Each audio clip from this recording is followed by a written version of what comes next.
rapport. Nathalie Sarl. Pardon. Juste, je vais être rapide puisque mon collègue a mangé un petit peu mon temps de parole. Mais oui, donc juste pour dire à Mme Luquet d'abord que nous la remercions effectivement de ce rapport qui porte quand même des crédits importants puisque et c'est des crédits qui concernent les agents qui vont être mobilisés sur la mise en œuvre du plan de relance, sur la Convention citoyenne pour le climat et sur la préparation de la présidence de la France à l'Union européenne. Nous avons effectivement noté comme vous et nous regrettons nous regrettons, en tout cas nous sommes vigilants à cette trajectoire qui est portée depuis plusieurs années de diminution des effectifs.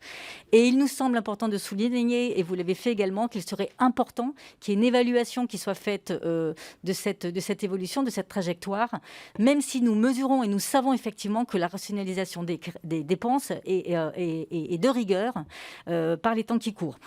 Néanmoins, nous savons que l'écologie, c'est aussi les moyens que l'on donne aux différents acteurs pour financer la transition et que les moyens qui sont donnés aujourd'hui sont de l'ordre de 1,2 milliard pour le budget 2021, plus le plan de relance de 30 milliards que nous ne pouvons que saluer.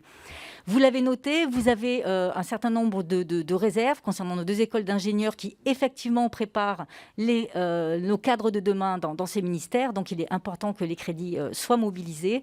Et puis, je vous remercie de l'avoir noté, nous le partageons. La question, effectivement, de la transition et également des moyens qui sont déployés sur le numérique est important, d'autant que nos agents doivent aujourd'hui s'engager eux-mêmes dans le télétravail et qu'ils ont besoin de moyens renforcés. Je vous remercie.